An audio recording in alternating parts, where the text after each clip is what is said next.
De nuevo con ustedes, este es su servidor Raúl Valdemar Benítez en el programa Mi Decisión Hoy. La reflexión para hoy la he puesto por título Dios en primer lugar. Cualquiera cosa, situación o persona que ponemos nosotros en primer lugar en nuestra mente antes que a Dios, se constituye en otro Dios para nosotros, o nosotros la hacemos otro Dios para nosotros. Y la inclinación resoluta, dedicada, entera a esa cosa, situación o persona, hace que desplacemos al Dios único creador y sustentador del universo. Dios, por lo tanto, estableció en sus leyes mandamientos específicos referente a nuestra relación con Él. Y el primero de los 10 mandamientos que Dios entregara a Moisés, según la Biblia, claramente establece: no tendrás otros dioses, o no tendrás dioses ajenos delante de mí. Este mandamiento implica que Dios sabía muy bien que el ser humano tendría la inclinación a adorar otras cosas o a llamar otras cosas como Dios. Y él reclamaba el primer lugar.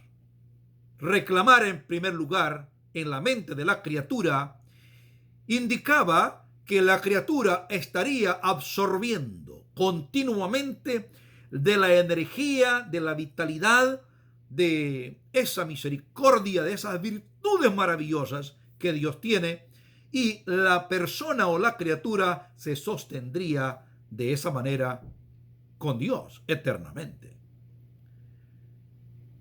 El primer mandamiento, no tendrás otros dioses delante de mí, pareciera implicar una actitud egoísta de parte de Dios. ¿Acaso no se puede compartir la adoración con otros seres, ángeles, otras situaciones? Pues no.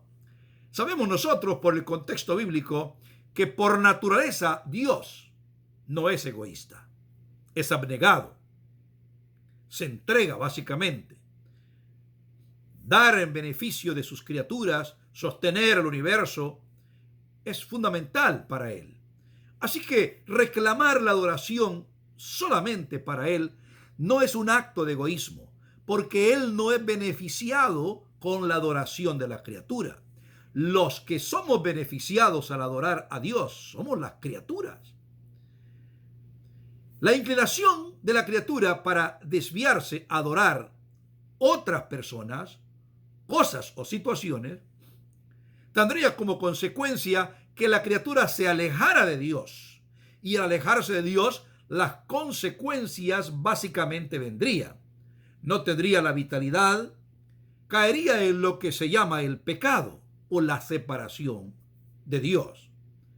Queremos nosotros siempre estar conectados con la fuente de poder, la fuente de provisiones para nuestro bienestar.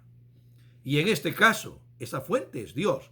No es que Dios condicione su bendición para sus criaturas a que le adoremos. No. El mismo cristianismo enseña que Dios hace que su sol salga sobre malos y buenos, sobre justos e injustos. También la lluvia caiga para todos. Pero eso sí, si la persona se desconecta voluntariamente de Dios, esa dimensión espiritual de la persona hará que traiga también esa separación espiritual consecuencias en el mundo físico. Y esto es lo triste para la criatura, para el ser humano. Por lo tanto, el primer mandamiento del decálogo o de los 10 mandamientos dice: no tendrás otros dioses delante de mí. Nos preguntamos nosotros, pero ¿cómo será tal cosa posible? Ahora, no hay tantos dioses paganos como en la época del Antiguo Testamento. En aquella época, cada pueblo tenía sus dioses. Y cuando iban a la guerra, llevaban sus dioses. Sus dioses estaban asociados con la herencia. Sus dioses estaban asociados con sus propiedades, con todo. Pero nosotros no estamos viviendo esa era primitiva o aquellos que consideraban que sus dioses eran la luna, el sol o los fenómenos naturales. Es cierto, no estamos en aquella época, pero el mandamiento no explica época, sino que es un principio que va a través del tiempo. Lo que implica el mandamiento es un principio, y el principio es que Dios debe estar en primer lugar en la mente de la persona. Y cualquier cosa que ocupe el primer lugar que le corresponde a Dios se constituye en otro Dios. Entonces, veamos tres aspectos. Podría haber cosas, situaciones y personas que en nuestra mente ocupen el lugar que solo le pertenece a Dios. Y en este caso, estas cosas, situaciones o personas se constituyen en un Dios que compite con el Dios verdadero. ¿Qué cosas podrían ser? Analicemos un poco lo que nosotros logramos cuando trabajamos. Trabajamos duro, ganamos para el sustento diario y ahorramos a tal punto que llegamos a comprar una casa o un vehículo o también otras cosas. Cuando compramos todas estas cosas, nosotros les damos una atención especial.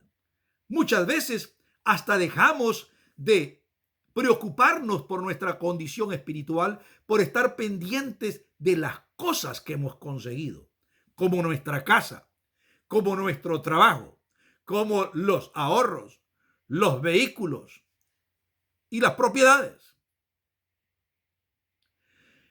Y generalmente argumentamos que estas cosas se han conseguido con nuestro esfuerzo. ¿Quién podrá negar tal cosa? ¿Y dónde está Dios aquí entonces? Alguien dirá, pero yo no, definitivamente no creo que Dios se ofenda. Sí, pero debemos analizar, ¿realmente tiene aún Dios la prioridad en su vida, en su mente? Por ejemplo, cuando decimos, con mi esfuerzo he hecho esto, consideramos que para que tal esfuerzo se dé, fue necesario estar saludable, fue necesario tener el oxígeno diario, fue necesario de que hubiera alimento para que uno tuviese la energía y pudiera trabajar. En este caso, lo que se consigue mediante el esfuerzo, se consigue por un esfuerzo que se hizo porque Dios también, el que sostiene el mundo, el universo, me da el oxígeno, me da otras cosas a través de la naturaleza. ¿Reconozco eso primero o brinco de un solo a la declaración o a la aceptación que lo que tengo es un fruto de mis propios esfuerzos? Si tal cosa es así, terminaría yo diciendo que cuando yo miro lo que tengo, cuido lo que logro y admiro lo que logro y estoy arrobado por lo que he logrado, entonces quizá termina adorándome a mí mismo, porque estoy pensando en que yo lo hice. Uno debe tener cuidado entonces. Recordar, por lo tanto, que lo que uno hace lo hace porque Dios le ha ayudado a uno. Fácilmente podemos desviarnos de esa realidad. En cuanto a situaciones que se dan y demás cosas en la vida que pueden ocupar el espacio, el dinero, por ejemplo. El dinero es algo que todos lo buscamos, pero el dinero es simbólico. Es lo que significa el tiempo que ponemos. Eso es todo. Ahora, cuando nosotros conseguimos el dinero, sabemos de que estamos consiguiendo o recogemos la vida que pusimos ahí. Y cuando nos concentramos en el dinero, pues es necesario, lógicamente, pero lo vamos a ver en función de necesidades o en función de vanidad.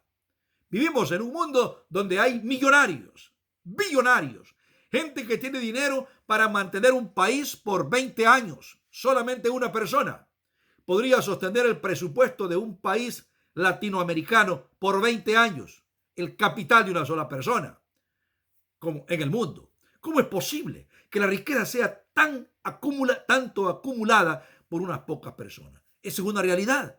¿Por qué? Porque el dinero ha llegado a ser otro Dios, o como dice la Biblia, el amor al dinero. Ahora, es necesario que nosotros comprendamos que hemos de buscar lo necesario y siempre hacer la distinción entre lo necesario y lo que deseamos. Porque muchas veces luchamos por alcanzar siempre lo que deseamos o creamos necesidades que no son necesidades reales. En otras palabras, hacemos un puente para volver sinónimos los términos deseo y necesidad. Pero el cristiano verdadero buscará siempre las necesidades básicas, fundamentales antes que todo. Y recordar que Dios es el que interviene para lograr lo que logramos.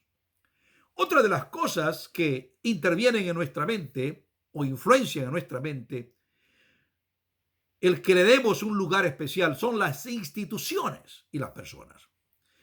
Las instituciones a veces van desplazando a Dios del primer lugar. Instituciones como organizaciones políticas o también religiosas. Y quiero ir más directo a las religiosas. Cuando nosotros consideramos, por ejemplo, que a la institución a la que pertenecemos es la grandiosa institución del mundo, que es la mejor del mundo, que no hay otra iglesia como la mía. Y cuando hablamos de iglesia, no pensamos en que es Dios el que dirige, sino en un cuerpo, en una corporación que tiene edificios, que tiene bienes, que tiene otro tipo de instituciones como universidades, escuelas, hospitales, etcétera. Y que comparándolas con otras está haciendo una obra extraordinaria. Así que llegamos a admirar tanto esa institución que desplazamos a Dios del primer lugar en nuestra mente y ponemos la institución. Y nos sentimos tan orgullosos de pertenecer a la institución que nos olvidamos que cada día debiéramos de sentirnos agradecidos porque le pertenecemos a Dios. Lo mismo ocurre con las personas. Hay políticos y líderes religiosos o líderes estatales que aprovechan esa vulnerabilidad en la mente de los seres humanos para colocarse en el primer lugar en la mente de ellos. Y buscan siempre ser admirados. Actores, deportistas. Y uno cae en la trampa de admirar tanto a esas personas que los considera otro Dios. Y, básicamente, son el Dios que ocupa el primer lugar en la mente de muchas personas. Hay personas que no toman una decisión si no piensan cómo pueden ser influenciados por ese fulano para la decisión que van a tomar. Qué triste, ¿no es cierto? Y lo que es peor, decisiones para asuntos espirituales. Recordemos, por lo tanto, cualquier persona, cualquier cosa, cualquier situación, cualquier fenómeno, así como ocurría con los primitivos, con los truenos, el sol, la luna, las estrellas, o inclusive animales. Cualquier persona, cosa, institución, situaciones que nosotros le damos un carácter primordial en la mente que solo le pertenece a Dios, estaríamos nosotros entrando en el terreno de infringir el primer mandamiento: no tendrás otro Dios delante de mí. Por lo tanto, cuando alguien en la devoción espiritual o adoración, que adoración implica entregarse completamente a Dios, canta, ora, lee o lo que fuera, recuerda que todo eso son recursos que va a usar para poder dedicar la adoración a Dios. Y la adoración a Dios significaría entregarse por completo a Él, depender de Él, saber de que nada ni nadie en la mente de uno está ocupando el lugar que solo le corresponde a Dios. No es fácil, pero hemos de luchar para esto, porque este es uno de los mandamientos que fácilmente lo desviamos, lo excusamos o excusamos nuestras conductas infringiéndolo.